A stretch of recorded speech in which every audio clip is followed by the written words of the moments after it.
뭐 큰 폭의 상승은 아니더라도 약간의 그냥 강보합은 계속 유지할 것 같아요. 지금 현재 수준 정도는 유지는 할 수 있을 거다라고 이제 생각을 하시는 거군요. 그러다가 뭐 네. 러시아가 이상한 거 핵전쟁만 안 하면 그거는 뭐 다 같이 진짜 아 진짜니까.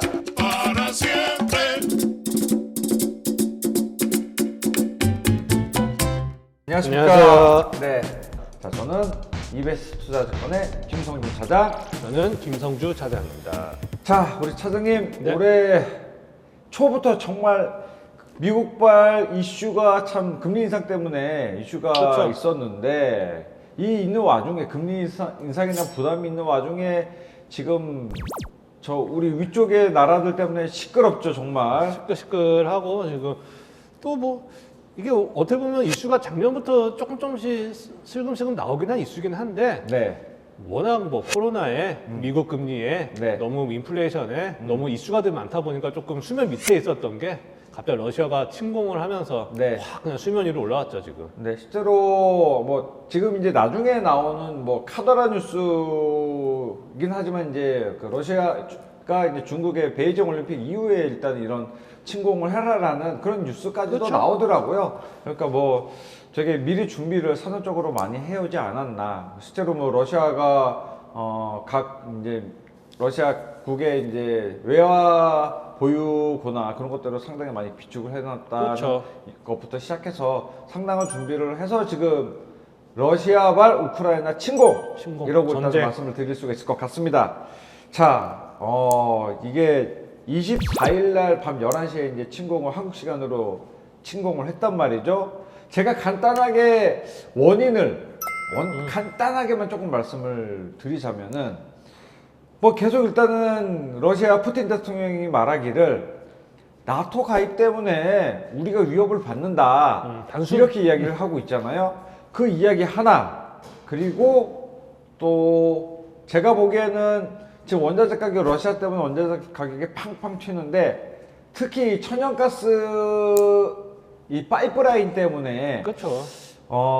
러시아가 예전에 이제 제가 알기로는 소련에서 이제 러시아로 분할이 되고 우크라이나 각국이 이제 분할이 될 때 러시아가 우크라이나는 굉장히 아쉬워했다고 하더라고요. 큰 곡창지대뿐만 아니라 러시아에서 유럽으로 가는 천연가스 파이프라인이 우크라이나를 다 거쳐가게끔 그렇죠. 돼 있어요. 이것 때문에 항상 지금 국가가 이제 찢어지고 나서 그 배관료로 계속 이제 수출을 하지만은 배관료를 꼬박 지불을 해야 우크라이나에 되니까. 지불을 하고 있었다 하더라고요. 굉장히 러시아 입장에서는 예전에는 내지 않았던 국가적인 비용을 현재는 이제 국가적 비용이 발생이 됐고 뭐 일단 푸틴 대통령 일단은 우리는 원래 하나였다. 일단 이런 얘기를 가지고 일단은 침공을 시작을 했는데 자 그럼 우리 차장님이 조금 더 디테일하게 저는 이제 뭐 흔히 우리 모든 사람들이 보는 뉴스에서 카더라 뉴스부터 해서 내용을 그냥 얘기를 했는데 한번 조금 정리를 해서 얘기를 한번 좀 해주시죠. 근데 아까 차장님 말씀해 주신 것처럼 한국 시간 2월 24일 날 네. 이제 러시아가 우크라이나를 침공했죠. 네. 일단 하기 전부터 네. 2021년 한 10월, 9월, 10월부터 네. 그 약간 우크라이나 쪽에 이제 러시아 군인들이 이제 병력들이 많이 배치가 됐었대요. 일단 이게 그 당시에도 슬금슬금 네. 계속 배치가 되면서 일단 어떻게 보면 같은 공산국가인 중국에서 동계올림픽이 있으니 네. 그 전까지 준비를 하고 네. 동계올림픽 끝나고 침공하자라는 계획은 이미 다 나와 있었다고 하더라고요. 네, 네. 이게 진짜인지 가짜인지 네. 모르겠지만 근데 그럼으로써 이제 우크라이나가 계속 이제 나토 가입을 하면서 조금 우크라이나 심리적인 입장에서는 이제 자기는 공산국가가 아니다. 네. 라는 게 좀 커질 것 같아요. 네, 굉장히 실제로 이제 그 TV 프로그램 뭐 개그맨이었던 코미디언이었던 분이 일단 대통령이 됐고, 그쵸. 네, 뭐 그러고 나서 그러니까 실제로 뭐 이게 공산국가에서는 불가능한 일이니까 거의 독재가 네, 되는 네. 나라에서가 아니다라고 네. 이제 자기네들끼리 아니면 이제 우크라이나 이제 약간 정치 태도가 네, 약간 예, 바뀌는 예, 거죠. 예, 맞아요. 그러면서 이제 나는 이제 소련하고는 공산국가 약간 그런 쪽하고는 이제 선을 긋고 네. 그 대신 이제 나토 나토가 뭐냐면 이제 또 미국이 또 약간 또 안 끼울 수가 없는데 그렇죠. 북대서양 조약기구가 실제로 이게 대소련, 구소련이죠. 이제 구소련을 대항하기 위해서. 그렇죠. 미국과 프랑스, 영국, 그 기타 뭐 유럽 국가들. 네. 그렇죠. 그러면서 이제 미국이 이제 그 대소련, 네. 지금은 러시아 이런 나라들을 이제 좀 경계하기 위해서 맞습니다. 만들었는데 냉전 시대 때. 네. 우크라이나가 이제 약간 공산국가에서 벗어나면서 자기도 이제 보호를 받고 싶어하는 네, 거죠. 그렇죠. 그러면서 나 나토 가입할래. 그러니까 나토를 가입하면 미국 군이나 유럽 군들이 나토 군들이 지금은 뭐 폴란드나 그 옆에 나와 있더라고요. 맞아요. 우크라이나까지 진출은 못 하고 있죠. 근데 우크라이나가 나토 가입하면 바로 러시아까지 그렇죠. 걔네들 병력이 다 배치가 될 수 있으니 러시아 입장에서는 조금 쫀다?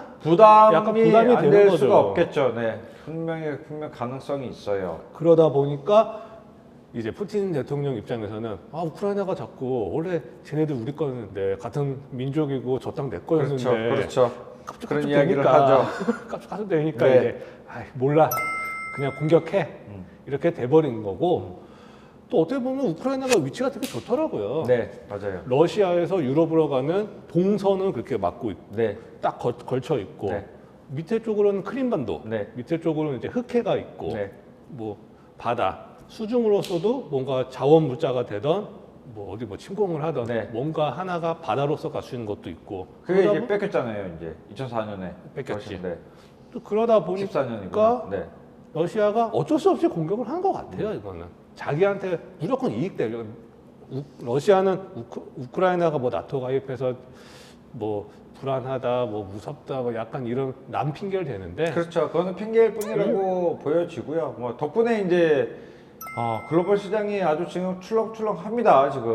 지금 뭐 미국이 금리를 제로 금리에서 뭐 0.25, 0.5 올린다 뭐 이러고 뭐 무서워하고 있는데 네. 며칠 전에 러시아가 몇 프로? 10% 이상 금리 인상을 해서 네, 지금 맞아요. 금리 20%. 네. 지금 그러니까 자국으로 또 외화 반출도 안 되고 그렇기 때문에 그걸 또 막기 위해서 금리를 이제 20%로 올리고 외국 자본을 빼나간 걸 또 방지하게 자기네 거에 이제 돈을 넣어놓으면은 일단은 이자를 그만큼 주겠다는 거를 외국 자본들한테 보여주기 식으로 일단은 하기 위해서는 어쩔 수가 없었던 방법이라고 이제 하니까요. 일단. 그러니까 지금 24일 날 했으면 지금 촬영이 3월 2일, 3일이죠. 네. 거의 뭐 일주일? 네. 일주일 가까이밖에 안 됐는데 루브와 그 러시아 네. 통화가 어마어마하게 가치가 하락하고 네. 있고 40% 넘게 하락했죠. 가치 그러다 보면 자체가. 이제 물가 상승 네. 뭐 분명 물가 상승 되겠죠. 네. 그렇죠. 그러다 보니까 이제 아까 말씀드린 것처럼 기준금리를 20%까지 올렸고 그러다 보니까 이제 모든 나라들 뉴스에서 보신 것이피 다들 은행에서 줄 서있더라고요 지금. 네, 맞아요. 달러 살려고. 네, 대량 이제 돈 인출 사태가 벌어진다 하더라고요. 실제로 지금 현재에도. 그리고 러시아 안에서도 이제 반 전쟁에 대한 시위를 그렇죠. 또 많이 이루어지고 있다 하고.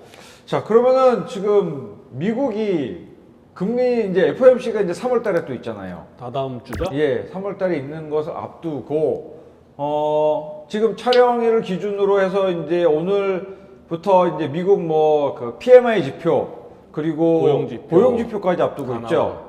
2월 달이 PMI도 잘 나왔고 고용지표도 잘 나왔잖아요. 괜찮고. 기준금리에 대한 0.25가 아니라 0.5%를 올릴 가능성이 있다. 그래서 2월 첫 날과 동시에 크게 한번 하락을 했단 말이죠. 그렇죠. 그리고 잠시 또 반등을 하다가 이 러시아 이슈가 또 이제 바이든 대통령이 16일에 침공을 한다 뭐 한다 하면서 이제 한 번 더 꼬꾸라지기 시작했고요.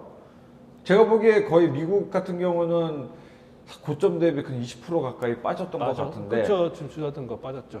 금융시장 쪽으로 그러면은 지금 달러화 자체도 많이 올랐겠네요. 그러면은. 뭐든지 네. 저희가 예전부터 계속 말씀드렸잖아요. 네. 뭐 지정학적인 전쟁을 하던 뭘 하던 사람이 위협을 느끼면 안전자산을 갖고 싶어하는 심리. 그렇죠. 근데 안전자산 하면 대표적으로 미달러, 달러와 금이 금 있겠죠. 두 개니까 네. 어쩔 수 없이 그 두 개는 상승을 할 수밖에 없는 거죠. 그러면은 뭐 달러는 금융 통화 상품이라 보시면 될 거고, 금은 이제 상품이라고 이제 말씀을 드릴 수가 있는데, 그러면은 어차피 지금 우리가 오늘 시간은 간단한 이제 러시아 이슈로 인한 뭐 글로벌 금융적인 뭐 변화를 이제 말씀을 드린다면 저희가 2부에서는 그거에 따른 또 원자재 폭등이 지금 일어나고 있잖아요. 생각보다 천연가스와 원유를 기준으로 해서 이제 실제로 이제 기름이 모든 상품의 이제 생활의 필수 기초 상품이기 때문에 기름값이 오르면 모든 물가가 다 오른다고 그렇죠. 보면 되니까. 그럼 그 얘기 뒤에 하기로 하고 금융적인 상품들을 이야기하자면 각국의 이제 지수들이 하락을 하기 하락을 시작하고 시작하고 이제 미국 달러 안전자산 상품들 안전자산인 이제 금융상품 네. 특히 달러 같은 경우는 많이 오르고 있고 금도 그러면은 많많이 올랐겠네요. 한동안 금이 하락을 했단 말이죠. 이걸로 인해서 약간 지금 거의 1930불 정도? 거기까지 많이 올랐죠. 아, 그러면은 이전에는 금리가 이제 미국 금리가 오른다 해서 달러가 막 오르는 반면 미국 이제 금은 반대로 이제 많이 하락했었는데 이제는 같은 움직임을 또 보이는 흐름을 또 보이고 지금은 너무 그때는 이제 금리가 오르고 달러가 오르고 하니 이제 금은 이제 상품으로서 이제 가치를 느끼면서 금은 달러로 팔잖아요. 한국에 뭐 그렇죠. 있지만 대부분 네. 전 세계적으로 금을 갖고 팔면 달러로 주니까 네. 기준으로 통화가 일단은 어찌됐든 미국 달러니까. 그러다 보니까 안전자산으로서 지금 같은 시기는 전쟁 나고 그러면 네. 솔직히 뭐 딴 거 뭐 필요 없잖아요. 솔직히 달러 있고 금 있으면 전 세계 어디 가서든지 바꿀 수는 있으니까 바꿀 수 살 수는 있으니까. 네. 그러다 보니까 금이 되게 그래서 예전에도 한번 말씀드린 것 같은데 금이 안전자산이면서도 어떻게 보면 또 위험자산 네, 성격도 맞습니다. 갖고 있어가지고 동시적인 상품 위험자산과 안전자산 이 두 가지 특성을 가지고 있는 유일한 상품이 아닐까. 그렇죠? 그렇죠. 네. 그러니까 코에 고면 코걸이고 진짜 귀에 고면 귀걸이라고. 네. 사람이 위험하면 금을 사. 맞습니다. 또 아니면 그냥 별로 그냥 내 생명의 위험은 없는데 그냥 뭐 달러가 올라. 그러면 금 사는데 비싸니까 사람들 안 사. 근데 이번에 이제 피난 행렬을 보는데 그렇게 길이 이제 딱 75km밖에 안 되는데 국경까지 키예프 이제 수도에서 그 75km를 벗어나는데 이틀 3일이 걸렸다 하잖아요.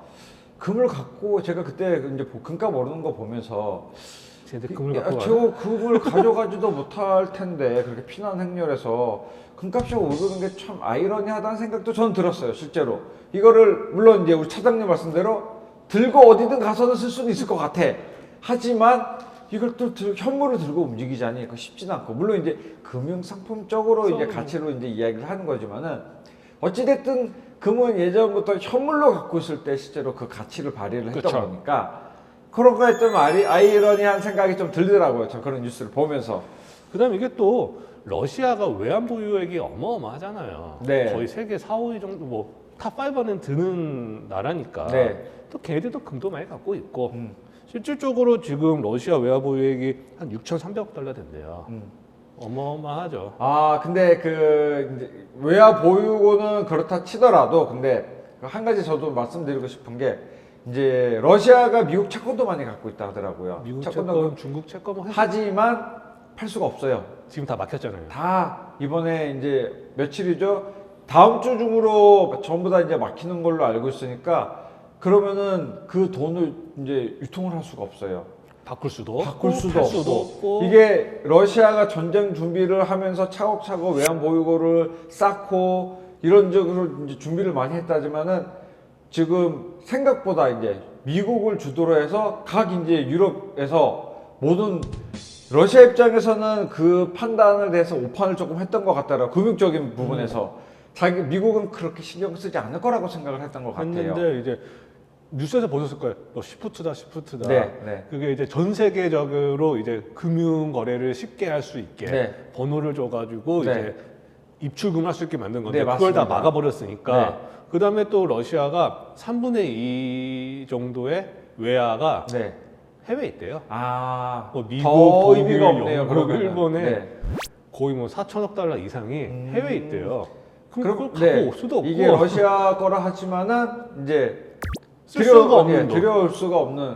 그러니까 가지고 있지만은 쓸 수 없는 그런 화폐이기 때문에 실제로 지금 러시아가 단기전으로 다들 끝날 거라고 생각을 했잖아요. 솔직히 지난주까지만 하더라도 이거 금방 일주일 만에 끝난다. 끝났다라고 했는데 이게 이제 길어지니까 오히려 이제 이 전쟁이 이제 지정학적 이슈로 짧게 끝난 거라고 생각을 했으면서 이제 하면서 금융시장이 오히려 조금 반등을 하는 모습도 보이기도 했는데 이게 길어지면서 이게 지금은 이제 솔직히 어떻게 될지 모르겠더라고요. 생각으로 러시아가 쫓겨날 수도 있을 것 같아요. 네. 그 일본 뭐 말 그대로 안전보장이사회에서도 유엔에서도 이제 자리가 이제 위치가 이제 흔들리는 상황까지 이제 오고 있고 하다 보니까 러시아가 지금 이런 뭐 지정학적 이슈를 통한 전 세계 지금 글로벌 금융시장을 출렁이게 만들었는데 본인 때문에 본인이 본인 도래 본인이 찢게 지금 그렇게 된 거예요 지금. 있는 돈도 못 써, 욕은 욕대로 다 먹어. 지금 그래서 러시아 같은 경우는 지금 그 채권 같은 경우는 이제 거래가 우리나라도 이제 완전히 막혔죠. 예, 막혔고 채권 거래 막히고 그 통화 시장 거래 막히고 그러면은 이걸로 인한 다른 글로벌적 금융 이슈는 뭐 추가로 발생될 건 없을까요? 일단 여기서 보면 지금 어째 보면 지금 말씀드린 거 러시아 채권 전 세계적으로 네. 팔지도 못해 사지도 못해 팔 수는 있죠. 이게 그러면은 러시아 채권을 갖고 있는 나라들도 많을 텐데 그 나라들은 위험을 이미 감수하고 손해를 감수하고 그렇죠. 지금 이제 하겠다는 하고 거잖아요. 한국 사람들 중에서 아마 러시아 펀드 든 사람들도 네. 좀 될 거예요. 꽤 네, 될 거예요. 오늘 나오더라고요. 그 꽤될 펀드 환매도 못하고 왜냐면- 공모 펀드로는 왜냐면 모스크바 그 증권거래소 네. 러시아 증권거래소들이 개장을 좀 안 하죠. 안 하죠. 지금 지금 뭐 3일 안 했으니까 안 하고 있으니 펀드도 뭐 어떻게 환매가 안 되고. 판매가 안 되고. 네. 그러니까 여러 가지로서 아마 금융거래에서 러시아가 완전히 이제 셧다운을 시켜버리면 네. 아마 한국이나 다른 나라뿐만 아니라 개인들은 이제 펀드에 들어간 물량이 있으면 그런 사람들은 조금 이제 완화될 때까지는 조금 환매도 힘들고 좀 어려움 겪을 거고 이제 금융시장, 금융회사들 같은 경우는 아마 러시아 펀드나 러시아 채권을 많이 샀을 거예요. 자, 그러면은 미국 시장이 한참 잘 오르고 있다가 올 초 플러스 이제 정확히 2월 초부터 이제 꼬꾸라지 금리 인상에 대한 부담으로 가격이 근 20% 가까이 빠졌단 말이죠. 그런데 어제 있었죠. 이제 연준 의장의 하원 이제 상원 발표였죠. 상원이고 그 전날 이제 바이든 대통령이 네. 상하원 이제 합동 국정연설을 했고 네. ADP 민간 고용이 이번에도 잘 나왔더라고요. 잘 나왔어요. 잘 나와서 어제 연준 의장이 고용 지표나 이런 것들이 또 잘 나오고 러시아와 이슈가 계속 커진다 했을 때에는 0.25가 아니라 0.5까지도 가능성을 열어두겠다고는 말을 했단 말이죠. 굉장히 비둘기적으로 이야기를 하긴 했습니다만은 가능성은 다들 여전히 열어둔 상태라 하더라고요. 그래서 오늘도 뭐 크게 힘을 받지는 못할 것 같아요. 네, 일단은 건망세가 좀 유지가 될 것 같고. 그럼 차장님께서는 지금 이제 시청하시는 투자자분들이 어떤 스탠스를 취해야 될까? 이렇게 흔들리는 시장에서 나는 이제 많이 빠졌으니 뭐 주요 지수를 이제 어느 정도 이제는 매수 시점을 생각을 해야 될까? 아니면은 원유 가격이 지금 그렇게 폭등을 했으니 원자재 쪽으로 투자를 해야 될까? 어떻게 지금 차장님은 생각을 하시나요? 일단 미 연준이 2주 있다가 FOMC 미팅에서는 시장에 큰 충격을 주지 않을 정도의 한 0.25% 정도 그럼 차장님은 인상을 할 것 같아요. 연준은 0.25 비둘기적 입장. 약간은 네, 뭐 오른다고 비둘기적 입장이라는 건 조금 애매하지만 덜 매파. 네, 덜 강하게 일단 덜 강하게 할 거라고 예상을 하고 우크라이나하고 러시아 이 전쟁이 조금 장기화가 될수록 저는 좀 시장에 주는 충격은 좀 덜할 것 같아요. 그럼 어느 정도 이제 저점을 찍고 이제 충분히 반등할 수 있다. 이미 반등하는 모양은 차트상으로는 또 기술적으로는 그렇게 나왔더라고요 이미. 왜냐하면 지금 바이든 대통령이나 파월 의장이 이번 연설에서 네, 인플레이션 심각하다 네. 인정했고 네, 바이든 대통령은 내 최고의 목표는 인플레이션 안정을 시키는 거다 네. 라고 또 말했고 그렇죠. 뭐 전쟁과 별개로 미국 자국의 문제는 또 다른 거니까 스탠스가 내가 다르니까. 미국 자국 문제 잘 살게 해주겠다. 네. 뭐 인플레이션 낮춰주겠다. 낮추겠다. 약간의 이런 노력 최선을 다할 거라는 발언을 했으니 네. 제 생각에는 0.25%는 인플레이션 지금 너무 높으니까 잡기 위한 그냥 도구 조금 올려놓으면 제 생각에는 미국 나스닥이나 S&P 주식 같은 경우는 하락보다는 뭐 큰 폭의 상승은 아니더라도 약간의 그냥 강보합은 계속 유지할 것 같아요. 지금 현재 수준 정도는 유지는 할 수 있을 거다라고 이제 네. 생각을 하시는 거군요. 그러다가 뭐 네. 러시아가 이상한 뭐 핵전쟁만 안 하면 그거는 뭐 다 같이 죽자. 다 같이 죽자니까. 거니까 솔직히 제가 보기에도 그건 어려울 것 같고요. 자 그러면은 짧게 지금 정리를 한다 하면은 미국발 이슈가 지금 연준의 이제 금리 인상 단행의 이슈가 있는 가운데 악재 시장에서는 솔직히 악재였잖아요. 악재가 있는 가운데 러시아가 이제 우크라이나 침공으로 인해서 일단은 금융시장이 지금 더욱더 출렁거리고 있죠. 금융시장이 출렁거리는 와중에 원자재 시장은 반대로 폭등을 하고 있고 폭락과 폭등이 동시에 일어나고 있는 상황이라고 볼 수가 있습니다. 오늘 이 시간에는 저희가 러시아에 대한 이슈로 금융시장의 흐름 그리고 2부를 하나 더 이야기를 해서 그때는 이제 폭등하는 원자재 시장에 대해서 이야기를 해볼 건데 1부에서 지금 저희가 이야기는 좀 마무리를 해야 될 것 같아요.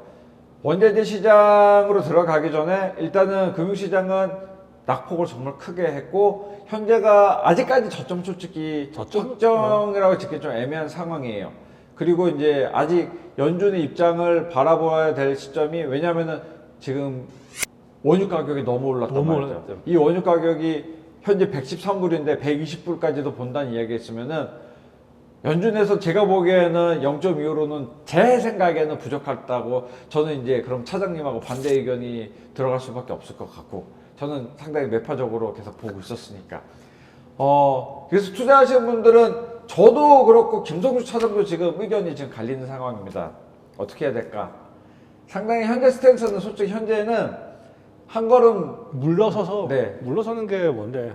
물론 이제 몰아치던 시간은 지금 지났어요. 가격이 미친 듯이 빠진다거나 오른다는 시간이 지금 지났단 말이죠. 여기서 특정 방향으로 포지션을 취한다는 거는 그것도 굉장히 리스크가 큰 상황이기 때문에 현재 같은 상황에서는 리스크와 리스크가 공존하고 있을 때는 한번 발을 빼고 이제 밖에서 한번 시장의 움직임을 판단하는 것도 관망하는 것도 좋죠. 관망하는 것도 거래를 하는 하나의 패턴이라고 저는 생각을 합니다.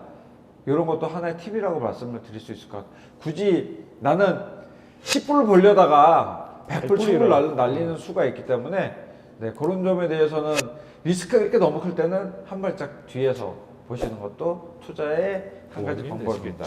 자, 그럼 저희 다음 시간에는 원자재 가격 폭등에 대해서 이야기를 해봤고요. 러시아가 생산하는 게 정말 많잖아요. 자원국이니까. 네, 자원국이다 보니까 참 여기 중국은 옆에 있는 중국은 흡수 그리고 러시아는 방출을 하는 나라네요. 좀 여기에 대해서 이야기를 하는 시간을 가져보도록 하겠습니다. 오늘 이 시간에는 러시아와 금융시장의 변동성 그리고 뭐 미국 연준에 대해서 이제 연준 의장이 취했던 스탠스 이야기를 간단하게 해보았습니다. 자, 다음 시간에 바로 2부는 저희가 원자재 시장으로 바로 찾아뵙도록 하겠습니다. 감사합니다. 감사합니다.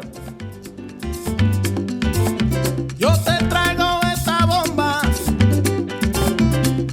bomba puertorriqueña.